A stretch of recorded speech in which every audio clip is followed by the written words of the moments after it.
Hello friends, स्वागत है आप सभी का मिराकल कोचिंग सेंटर में। आपका अपना YouTube channel miracle coaching centre. इनसे पहले हम जेप प्रक्रम के पहले अध्याय के 65 ऑब्जेक्टिव को देख चुके हैं। आज हम इस वीडियो पार्ट 2 में उनसे आगे वीवीआई ऑब्जेक्टिव को देखेंगे, जो बायोलॉजी के पहले अध्याय जेप प्रक्रम का है। तो सभी साथी लोग वीडियो को लाइक शेयर करना मत भूलिएगा, और जो भी साथी लोग चैनल में हैं चैनल को सब्सक्राइब जरूर कर लीजिएगा। तो चलिए अब हम वीडियो को शुरू करते हैं। आपके होम स्क्रीन पे देखिए, पहला ऑब्जेक्टिव दिखता होगा। कहता है लार लार एमी लेस का कार्य है। लार एमी लेस का कार्य है जटिल मंड अणु के शर्करा में खंडित करना। जटिल मंड अणु को शर्करा में खंडित करना। ऑप्शन नंबर सी आपका सही हो जाएगा। ऑप्शन नंबर सी जो है आपका सही होगा। ऑप्शन नंबर डी नहीं, सी सही होगा। जटिल मंड अणु को शर्करा में खंडित करना। ठीक, आगे देखिए।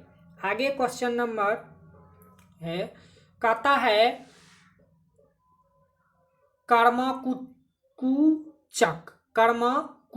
कर्मकुचंग गति कहाँ पाई जाती है? कर्मकुचंग गति कहाँ पाई जाती है? मांसपेशियों में, आहार नली में, हृदय में, इनमें से सभी। तो कहाँ पाई जाती है? आहार नली में पाई जाती है। कर्मकुचंग गति आहार नलियों में पाई जाती है। ठीक है, कर्मकुचंग गति आहार नली में पाई जाती है। कहता है अमाशय का पिछला भाग क्या कहलाता है? अमाशय का पिछला भाग क्या कहलाता है? अमाशय जो होता है उसका पिछला भाग क्या कहलाता है? कार्डियक, फुंड्रिक, पाइलोरिक, पेरोटिक। तो क्या कहलाता है? पाइलोरिक कहलाता है। क्या कहलाता है? पाइलोरिक कहलाता है। ऑप्शन नंबर सी आपका पाइलोरिक सही हो जाएगा। ठीक है, option number C. Next question देखिए। कहता है अमाशय के जठर रस में पाए जाते हैं। अमाशय के जठर रस में पाए जाते हैं हाइड्रोक्लोरिक अम्ल, श्लेष्मा, पेप्सिनोजेन, इनमें से सभी। तो अमाशय के जठर रस में पाए जाते हैं ये सभी। हाइड्रोक्लोरिक अम्ल, श्लेष्मा, पेप्सिनोजेन, ये सभी जो है अमाशय के जठर रस में पाए जाते हैं। तो ऑप्शन नंबर डी जो है आपका इनमें से ये सभी सही हो जाएगा। नेक्स्ट देखिए। कहता है अमाशय की ग्रंथियों से अत्यधिक अम्लीय स्राव से क्या होता है?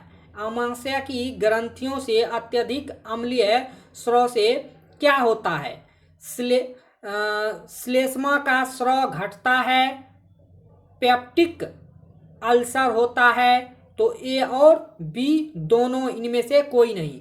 तो ए और बी ये दोनों जो है आपका सही है। श्लेष्मा का स्राव घटता है और पेप्टिक अल्सर होता है। ठीक है, तो ऑप्शन नंबर सी आपका सही हो जाएगा। नेक्स्ट क्वेश्चन देखिए।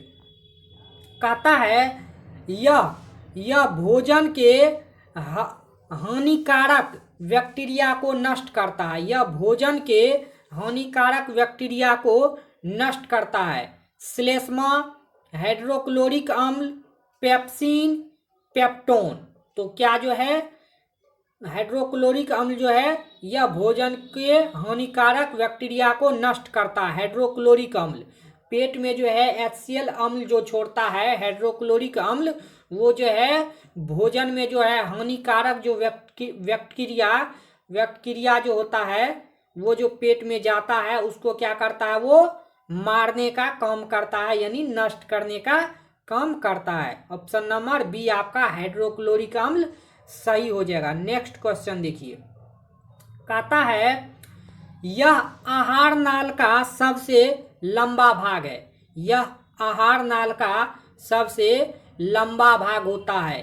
क्षुद्रांत यानी छोटी आंत, विरिदांत, बड़ी आंत, आमाशय इनमें से कोई नहीं। तो ये जो है क्षुद्रांत छोटी आंत, ऑप्शन नंबर आपका ए सही हो जाएगा। यह आहार नाल का सबसे लंबा भाग होता है छोटी आंत, ठीक है, क्षुद्रांत, ऑप्शन नंबर ए सही हो जाएगा। नेक्स्ट क्वेश्चन देखिए, कहता है क्षुद्रांत का कार्य है, क्षुद्रांत का कार्य होता है सिर्फ वसा और प्रोटीन का पूर्ण पाचन, सिर्फ प्रोटीन एवं हाइड्रोक्लोरिक का पूर्ण पाचन, कार्बोहाइड्रेट, वसा एवं प्रोटीन का पूर्ण पाचन, इनमें से कोई नहीं। तो ये जो होता है क्षुद्रांत का कार्य यानी छोटी आंत का जो कार्य होता है, ये कार्बोहाइड्रेट, वसा एवं प्रोटीन का क्या करता है, पूर्ण पाचन करता है। छोटी आंत क्या करता है, कार्बोहाइड्रेट, वसा एवं प्रोटीन का पूर्ण पाचन करता है। तो क्षुद्रांत में ऑप्शन नंबर सी आपका जो है क्षुद्रांत मतलब छोटी आंत, ये सही हो जाएगा। कार्बोहाइड्रेट, वसा एवं प्रोटीन का पूर्ण पाचन। कहता है छोटी आंत का पहला भाग कौन सा है, छोटी आंत का पहला भाग कौन सा है, जेजुनम, ग्रहणी, इलियम, पाइलोरिक। तो क्या हो जाएगा आपका ग्रहणी। छोटी आंत का पहला भाग क्या होता है, ग्रहणी होता है, ठीक है, ऑप्शन नंबर बी आपका ग्रहणी सही हो जाएगा। नेक्स्ट क्वेश्चन देखिए, कहता है यह आमाशय से सबसे पहले अम्लीय भोजन को क्षारीय बनाता है, यह आमाशय से सबसे पहले अम्लीय भोजन को क्षारीय बनाता है। यकृत से स्रावित पित्तरस, अग्नाशय का आग्नेयसिक रस, आमाशय का जठर रस, इनमें ये सभी सही है। तो ये जो है आपको यकृत से जो स्रावित होता है पित्तरस, ये जो है आमाशय से आने वाले अम्लीय भोजन को क्षारीय बनाता है, ठीक। आमाशय से आने वाले अम्लीय भोजन को क्षार बनाने का काम करता है पित्तरस। यकृत से जो पित्तरस स्रावित होते रहता है ये करता है। तो ऑप्शन नंबर ए आपका यकृत से पित्तरस सही हो जाएगा, स्रावित जो होता है। कहता है अग्नाशिक रस में पाया जाता है, अग्नाशिक रस में पाया जाता है। तो trypsin enzyme, lipase enzyme, amylase enzyme, ये सभी। तो ये जो है होता है अग्नाशिक रस में ये सभी पाया जाता है। Trypsin enzyme, lipase enzyme, amylase enzyme, ये सभी जो है पाया जाता है। तो ऑप्शन नंबर डी आपका सही हो जाएगा। आगे देख लीजिए, आगे देखिए, कहता है क्षुद्रांत में स्थित दीर्घरोम का क्या कार्य होता है, क्षुद्रांत में स्थित दीर्घरोम का क्या कार्य होता है, अवशोषण का सतही क्षेत्रफल बढ़ाना, अवशोषण का सतही क्षेत्रफल घटाना, अवशोषण अवरुद्ध करना, इनमें से कोई नहीं। तो आपका जो है ऑप्शन नंबर ए अवशोषण का सतही क्षेत्रफल बढ़ाना सही हो जाएगा, ऑप्शन नंबर ए, ठीक है। नेक्स्ट क्वेश्चन देख लीजिए, कहता है ट्रिप्सिन एंजाइम का कार्य है, ट्रिप्सिन एंजाइम का कार्य है प्रोटीन का पाचन, वसा का पाचन, कार्बोहाइड्रेट का पाचन, इनमें से सभी। तो ये जो होता है प्रोटीन का पाचन करता है ट्रिप्सिन एंजाइम। ट्रिप्सिन एंजाइम का कार्य होता है प्रोटीन को पचाना। तो ऑप्शन नंबर ए आपका सही हो जाएगा, प्रोटीन का पाचन। कहता है लाइपेज एंजाइम क्या करता है, लाइपेज एंजाइम क्या करता है, वसा को वसा अम्ल एवं सिलिकॉन में बदलता है, प्रोटीन को अमीनो अम्ल में बदलता है, ए एवं बी दोनों, इनमें से कोई नहीं। तो वसा को वसा अम्ल एवं सिलिकॉन में बदलता है। लाइपेज एंजाइम जो है वो वसा को वसा अम्ल एवं सिलिकॉन में बदलता है। तो ऑप्शन नंबर ए जो है आपका सही हो जाएगा। नेक्स्ट क्वेश्चन देखिए, कहता है बड़ी आंत का पिछला भाग क्या कहलाता है? बड़ी आंत का पिछला भाग क्या कहलाता है? कोलन, मलाशय, सी कम, इनमें से कोई नहीं।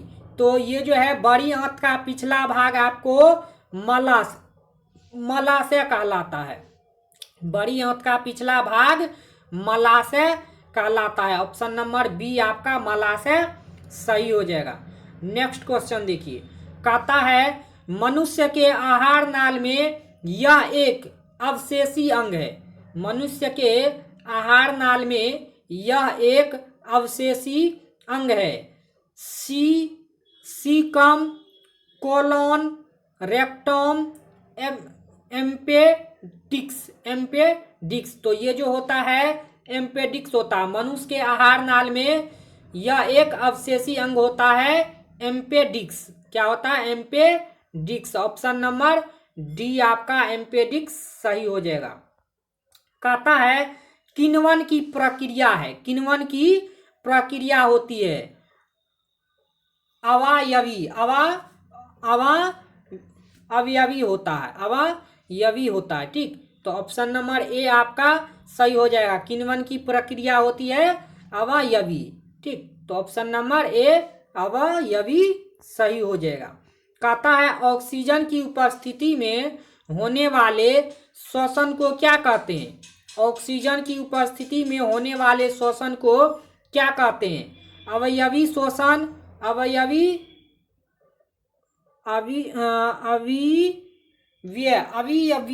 श्वसन, अवयवी श्वसन, किण्वन, इनमें से कोई नहीं। तो ये जो होता है वायवीय श्वसन होता है। एक नंबर में है अवयवी श्वसन, वायवीय श्वसन बी में है, तो वायवीय श्वसन हो जाएगा। ऑप्शन नंबर बी वायवीय श्वसन। ऑक्सीजन की उपस्थिति में होने वाला श्वसन को कहते हैं वायवीय श्वसन। ऑक्सीजन की उपस्थिति में जब श्वसन होता है तो उसको कहा जाता है वायवीय श्वसन। Option number B. कहता है ऑक्सीजन के अभाव में हमारी पेशियों में पाइरूवेट से क्या बनता है? ऑक्सीजन के अभाव में हमारी पेशियों में पाइरूवेट से क्या बनता है? इथेनॉल, CO2, लैक्टिक अम्ल, H2O।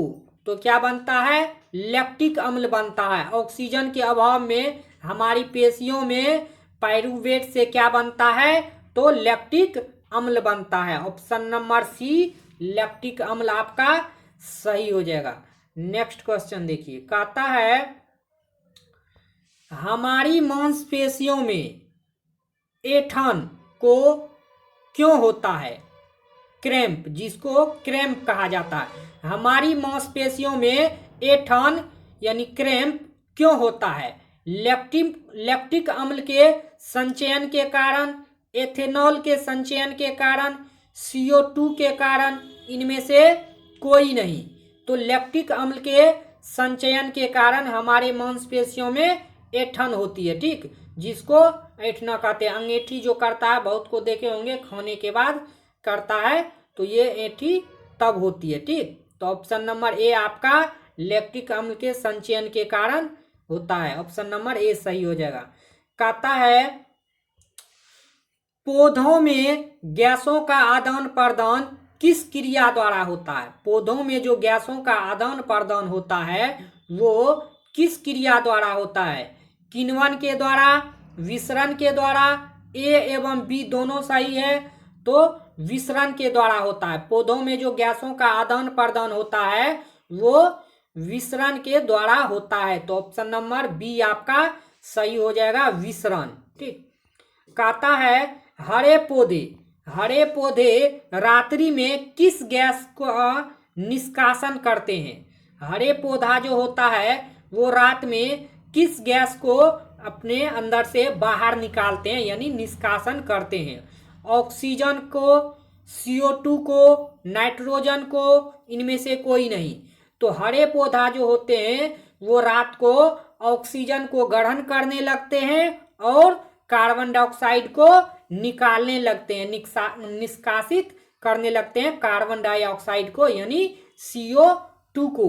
तो रात में जो है हरे पौधे के पास नहीं सोना चाहिए, क्योंकि वो क्या होता है, ऑक्सीजन छोड़ने का उसका काम है, लेकिन वो रात को क्या करता है, ऑक्सीजन ग्रहण करने लगता है और कार्बन डाइऑक्साइड छोड़ने लगता है। तो इसी कारण से हरे पौधे के पास रात को नहीं सोना चाहिए, नहीं तो दम घुट करके मर सकता है आदमी। ठीक, तो हरे पौधे के पास न सोए रात को, वो कार्बन डाइऑक्साइड छोड़ती है। कहता है मछलियों में श्वसन होता है। मछलियों में श्वसन जो होता है वो किससे होता है, ट्रेकिया के द्वारा, फेफड़ों के द्वारा, शरीर की सतह से क्लोम के द्वारा, जिसको कहता है गिल्स कहा जाता है। ठीक, तो मछलियों में श्वसन जो होता है वो क्लोम यानी फेफड़ा गल्फर जो होता है क्लोम के द्वारा होता है। ठीक, मछलियों में श्वसन होता है क्लोम के द्वारा यानी गिल्स के द्वारा, जिसको गल्फर कहा जाता है। ठीक, तो ऑप्शन नंबर डी आपका सही हो जाएगा। ठीक है, मछली जो है, मछली ऑक्सीजन ही श्वास में लेता है। श्वसन में मछली जो है ऑक्सीजन ही लेता है, लेकिन वो जो है पानी में घुला हुआ जो रहता है ऑक्सीजन, उसको वो श्वास में लेता है अपने गल्फर से। ठीक, तो मछली जो है गिल्स से श्वास लेती है। आगे देखिए, क्लोम से कहता है मानव श्वसन तंत्र में क्या होता है। मानव श्वसन तंत्र में क्या होता है, मानव का जो श्वसन तंत्र होता है उसमें क्या सब होता है, स्वर यंत्र होता है, श्वास नली होता है, फेफड़ा होता है, इनमें से सभी। तो मानव का जो होता है श्वसन तंत्र, उसमें ये सभी होता है, स्वर तंत्र, श्वास नली, फेफड़ा, ये सब होता है। तो ऑप्शन नंबर डी आपका ये सभी सही हो जाएगा। नेक्स्ट देखिए, कहता है मानव में हीमोग्लोबिन उच्च बंधुता रखता है। मानव में हीमोग्लोबिन उच्च बंधुता रखता है ऑक्सीजन के लिए, नाइट्रोजन के लिए, ए एवं बी दोनों, इनमें से कोई नहीं। तो मानव में हीमोग्लोबिन उच्च बंधुता रखता है ऑक्सीजन के लिए। किसके लिए, ऑक्सीजन के लिए। ऑप्शन नंबर ए आपका ऑक्सीजन सही हो जाएगा। नेक्स्ट क्वेश्चन देखिए, कहता है मानव रुधिर वहन करता है। मानव रुधिर वहन करता है भोजन का, ऑक्सीजन का, वर्ण्य पदार्थ का, इनमें से सभी। तो मानव रुधिर वहन करता है भोजन का भी, ऑक्सीजन का भी, वन्य पदार्थ का भी। तो ऑप्शन नंबर डी जो है आपका इनमें से सभी सही हो जाएगा। देखिए, कहता है रुधिर क्या है। रुधिर क्या है,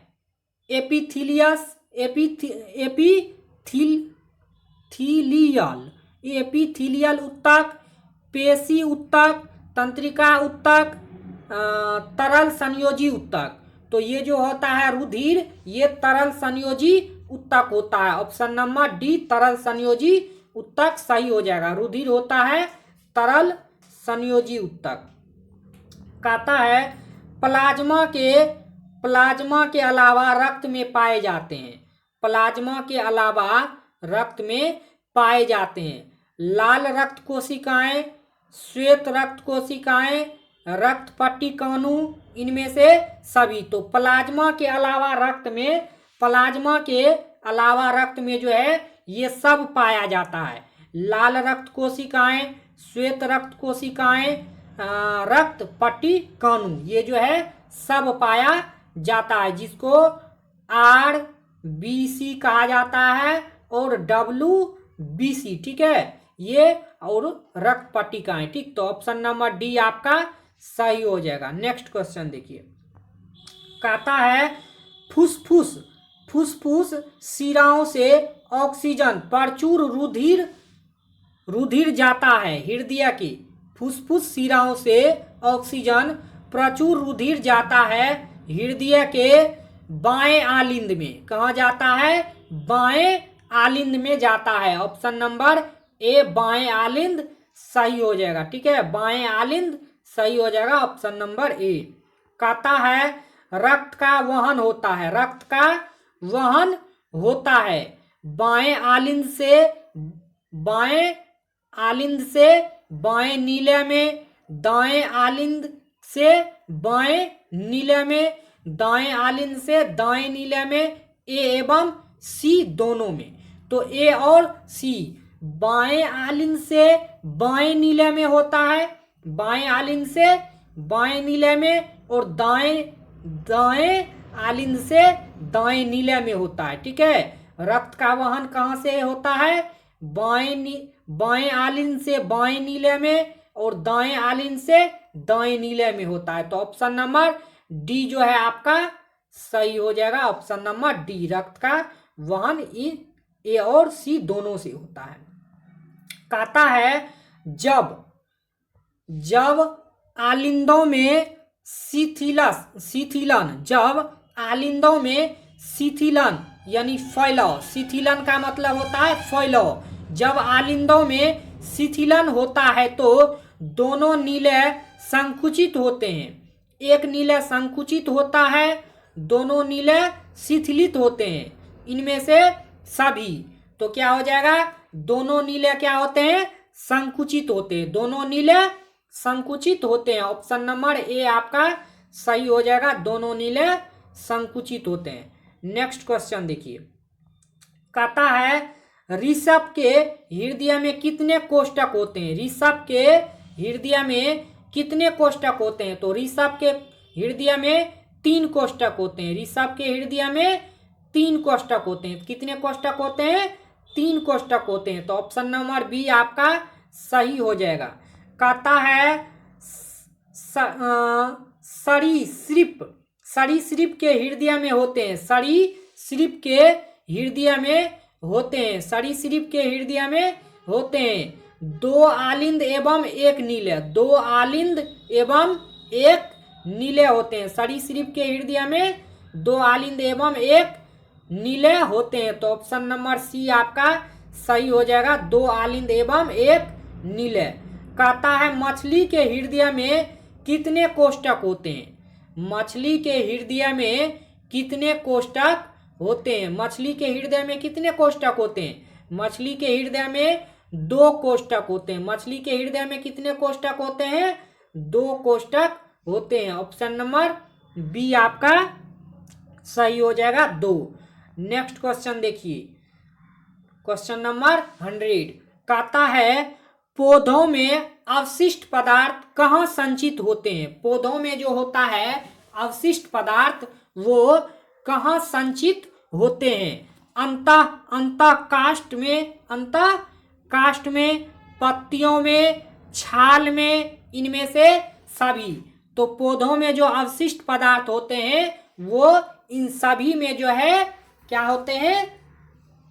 संचित होते हैं। अंतः काष्ठ में भी, पत्ती में भी और छाल में भी। तो ऑप्शन नंबर डी जो है इनमें से सभी आपका सही हो जाएगा, option number D. Next question देखिए, कहता है इनमें कौन पौधों का उत्सर्जी पदार्थ है? इनमें कौन पौधों का उत्सर्जी पदार्थ है? इनमें कौन पौधों का उत्सर्जी पदार्थ है? टेनिन, रेजिन, गोंद, इनमें से सभी। तो ये जो है पौधों का सभी जो है उत्सर्जी पदार्थ होता है टेनिन, रेजिन, गोंद। ऑप्शन नंबर डी आपका सभी सही हो जाएगा।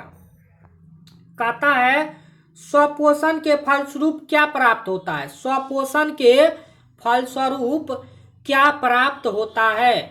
स्वपोषण के फलस्वरूप क्या प्राप्त होता है? उच्च ऊर्जा वाले जटिल कार्बनिक पदार्थ, उच्च ऊर्जा वाले जटिल कार्बनिक पदार्थ प्राप्त होते हैं स्वपोषण के फलस्वरूप। तो ऑप्शन नंबर ए उच्च ऊर्जा वाले जटिल कार्बनिक पदार्थ सही हो जाएगा। कहता है मृत जीवों से पोषण प्राप्त करने वाले कहलाते हैं। मृत जीवों से पोषण प्राप्त करने वाले कहलाते हैं मृत जीवी। क्या कहलाते हैं? मृतजीवी, सेप्रोफाइटर्स, सेप्रोफाइटर्स। ऑप्शन नंबर ए आपका सही हो जाएगा, मृतजीवी। आगे देखिए, कहता है मनुष्य में पाचन की क्रिया शुरू होती है। मनुष्य में जो है पाचन की क्रिया कहाँ से शुरू होती है? तो मनुष्य में जो है पाचन की क्रिया मुंह से ही शुरू हो जाती है। तो मुख गुहा से ही मनुष्य में पाचन की क्रिया शुरू हो जाती है, मुख गुहा से।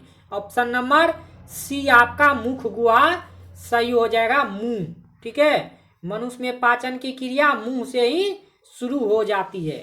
कहता है नेक्स्ट क्वेश्चन में, पौधों में उत्सर्जन होता है, पौधों में उत्सर्जन होता है वातरंध्रों से, पत्तियों के गिरने से, छाल के बिलगौ से, इनमें से कोई नहीं। तो पौधों में उत्सर्जन जो होता है इनमें से कोई नहीं होगा। ऑप्शन नंबर डी आपका सही हो जाएगा, इनमें से कोई नहीं। आगे देखिए, कहता है पाइप में जाइलम उत्तरदायी है। पादप में जाइलम उत्तरदायी है। जाइलम जो होता है वो जल का वाहक के लिए होता है। जाइलम जो होता है पादप में वो जल के उत्तरदायी के लिए होता है। तो ऑप्शन नंबर जल का वहन सही हो जाएगा। पादप में जाइलम जल का वहन के लिए उत्तरदायी होता है, ऑप्शन नंबर ए। कहता है शरीर में प्रोटीन तथा एमिनो अम्लों के विखंडन से क्या बनता है? शरीर में प्रोटीन तथा एमिनो अम्ल के विखंडन से क्या बनता है? अमोनिया, यूरिया, यूरिक अम्ल, इनमें से सभी। तो ये जो होता है शरीर में प्रोटीन तथा एमिनो अम्ल के विखंडन से अमोनिया, यूरिया, यूरिक अम्ल, ये सभी बनता है। तो ऑप्शन नंबर डी आपका सही हो जाएगा। कहता है पौधों में खाद्य पदार्थों का स्थानांतरण कैसे होता है? पौधों में खाद्य पदार्थों का स्थानांतरण कैसे होता है? अधिक सांद्रण से कम सांद्रण की ओर, कम सांद्रण से अधिक सांद्रण की ओर, ए एवं बी दोनों, इनमें से सभी। तो ये जो होता है आपको अधिक सांद्रण से कम सांद्रण की ओर होता है, ऑप्शन नंबर ए आपका सही हो जाएगा। कहता है किसका अवशोषण पौधे अपने जड़ों से करते हैं? किसका अवशोषण पौधे अपने जड़ों से करते हैं? नाइट्रोजन, फास्फोरस, जल, इनमें से सभी। तो ये जो होता है पौधा जो है अवशोषण के लिए अपने जड़ से ये नाइट्रोजन, फास्फोरस, जल, ये सभी लेते हैं। ठीक है, पौधा अपने जड़ों से जो है नाइट्रोजन, फास्फोरस, जल सब लेते हैं। तो ऑप्शन नंबर डी आपका सही हो जाएगा। ठीक, नेक्स्ट क्वेश्चन देखिए, कहता है ऑक्सीजन का वाहक कौन है? ऑक्सीजन का वाहक कौन है? ऑक्सीजन का वाहक कौन होता है? WBC, RBC, लसिका, इनमें से कोई नहीं। तो ऑक्सीजन का वाहक होता है RBC। क्या होता है? RBC। ठीक, तो ऑप्शन नंबर बी आपका सही हो जाएगा, रेड ब्लड। ठीक, रेड ब्लड। ठीक, ऑप्शन नंबर बी। कहता है इनमें किसके शरीर का तापक्रम पर्यावरण के तापक्रम पर निर्भर करता है? इनमें किसके शरीर का तापक्रम पर्यावरण के तापक्रम पर निर्भर होता है? सरीसृप, ऑप्शन नंबर बी सरीसृप आपका सही हो जाएगा, ऑप्शन नंबर बी सरीसृप। ठीक, नेक्स्ट क्वेश्चन देखिए, कहता है एसए नोडल द्वारा जनित विद्युत धारा को कौन सा यंत्र अंकित करता है? एसए नोड द्वारा जनित विद्युत धारा का कौन सा यंत्र अंकित करता है?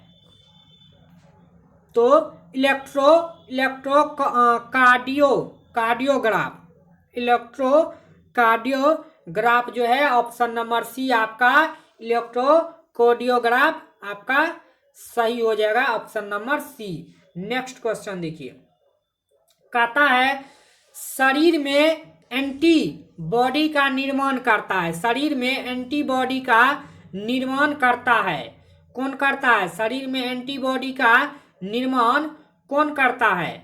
Lymphocyte, monocyte, basophil, neutrophil. तो कौन करता है? लिम्फोसाइट करता है। शरीर में एंटीबॉडी का निर्माण लिम्फोसाइट करता है, शरीर में एंटीबॉडी का निर्माण लिम्फोसाइट करता है। आगे देखिए, कहता है अमीबा में भोजन का अंतर्ग्रहण किसके द्वारा होता है? अमीबा में भोजन का अंतर्ग्रहण किसके द्वारा होता है? तो कूटपाद के द्वारा आता है। अमीबा में भोजन का अंतर्ग्रहण जो होता है कूटपाद के द्वारा होता है। तो ऑप्शन नंबर सी जो है आपका कूटपाद सही हो जाएगा। कहता है कूटपाद किसमें पाया जाता है? कूटपाद जो होता है किसमें पाया जाता है? तो अभी तुरंत आपको बताए कूटपाद के ही सहायता से अमीबा क्या होता है? भोजन ग्रहण करता है। तो कूटपाद आपको अमीबा में पाया जाता है, कूटपाद अमीबा में पाया जाता है, ऑप्शन नंबर सी।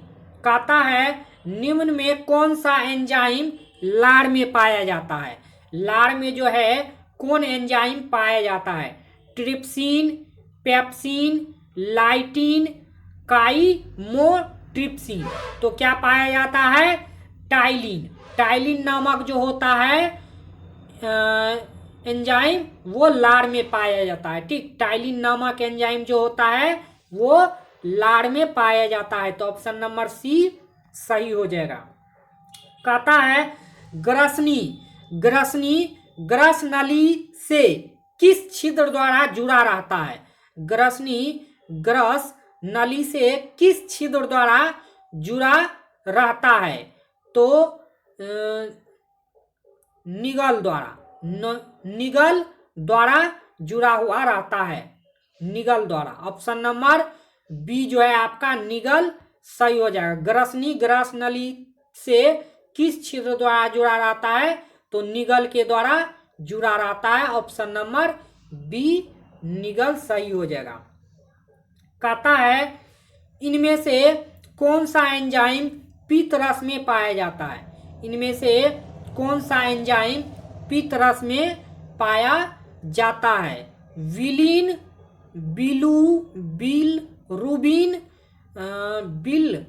बिलवर्डिन, इनमें से कोई नहीं। तो ये जो है ये पित्त रस में कोई भी रस नहीं पाया जाता। यहाँ पे जो है एंजाइम पित्त रस में पाया जाता है, यहाँ कोई नहीं होगा, इनमें से कोई नहीं, ऑप्शन नंबर डी। कहता है वह प्रक्रिया जिसके द्वारा मनुष्य श्वास ग्रहण करता है तथा छोड़ता है वह है। वह प्रक्रिया जिसके द्वारा मनुष्य श्वास ग्रहण करता है तथा छोड़ता है वह है श्वासोच्छ्वास। श्वासोच्छ्वास क्या है? श्वासोच्छ्वास। ऑप्शन नंबर ए आपका श्वासोच्छ्वास सही हो जाएगा। ठीक है, नेक्स्ट क्वेश्चन देखिए। कहता है ऊर्जा उत्पादन के लिए ऊर्जा उत्पादन के लिए कोशिका प्रायः किसका उपयोग करती है? ऊर्जा उत्पादन के लिए कोशिका प्रायः किसका उपयोग करती है? तो ग्लूकोज का करती है। किसका उपयोग करती है? ग्लूकोज का। ऑप्शन नंबर ए ग्लूकोज सही हो जाएगा। ऊर्जा उत्पादन के लिए कोशिका प्रायः किसका उपयोग करती है? ग्लूकोज का करती है।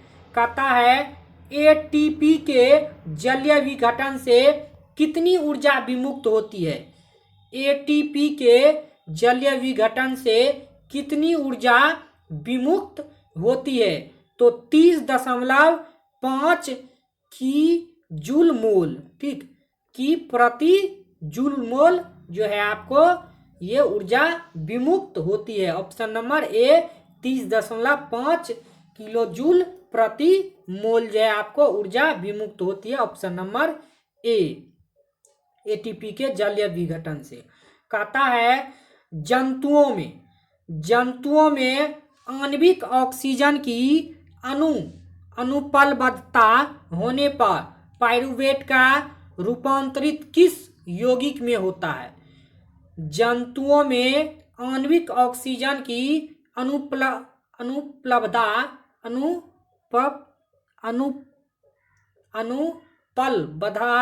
होने पर पाइरूवेट का रूपांतरण किस यौगिक में होता है?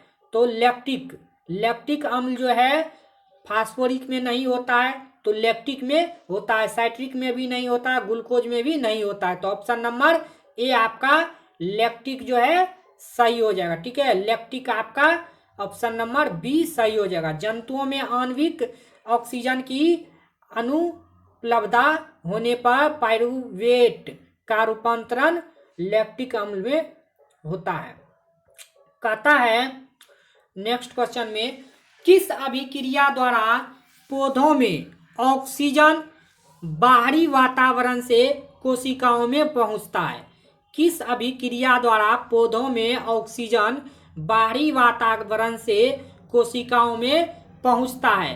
प्रकाश संश्लेषण, विसरण, किण्वन, दहन। तो विसरण के द्वारा जो है ये पहुंचती है। ठीक है, विसरण के द्वारा। ऑप्शन नंबर बी आपका विसरण सही हो जाएगा। कहता है ऑक्सीजन बाहरी वातावरण से कोशिकाओं में पहुंचती है विसरण के द्वारा। ठीक, विसरण के द्वारा जो है ऑक्सीजन कोशिका में पहुंचती है।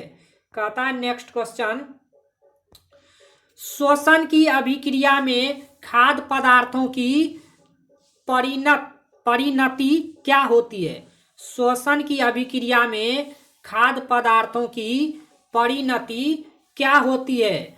दहन, संश्लेषण, विघटन, परिवर्तन। तो क्या होता है? विघटन होता है। ऑप्शन नंबर सी विघटन आपका सही हो जाएगा। श्वसन की अभिक्रिया में खाद्य पदार्थों की परिणति क्या होती है? तो विघटन होती है। ऑप्शन नंबर सी आपका विघटन सही हो जाएगा। कहता है पौधों में खाद्य पदार्थों का परिवहन फ्लोएम द्वारा किस दिशा में होता है? पौधों में खाद्य पदार्थों का परिवहन फ्लोएम द्वारा किस दिशा में होता है? केवल ऊपर की ओर, केवल नीचे की ओर, ऊपर और नीचे दोनों की ओर, इनमें से कोई नहीं। तो क्या हो जाएगा? ऊपर की ओर, ऊपर और नीचे दोनों सही हो जाएगा। ऊपर और नीचे दोनों। पौधों में खाद्य पदार्थों का परिवहन फ्लोएम द्वारा किस दिशा में होता है? तो ऊपर और नीचे दोनों में होता है। ऑप्शन नंबर सी आपका सही हो जाएगा। Option number C. तो इस पार्ट में जो है हम 135 ऑब्जेक्टिव को कवर किए हैं, जो बायोलॉजी के पहले अध्याय जैव प्रक्रम के अंतर्गत था। तो इसमें हम 125 ऑब्जेक्टिव को कवर किए हैं। तो आप सब शुरू से पार्ट बाय पार्ट वीडियो है तो देखने का प्रयास कीजिएगा। बहुत ही इम्पोर्टेंट वीडियो है, बहुत ही इम्पोर्टेंट क्वेश्चन है मैट्रिक बोर्ड एग्जाम के लिए, तो इसीलिए इसको ज़रूर देखिएगा। फिर मिलते हैं दूसरे वीडियो में, दूसरे पार्ट के साथ और दूसरे अध्याय के साथ। आज के लिए इतना ही। जय हिंद, वंदे मातरम।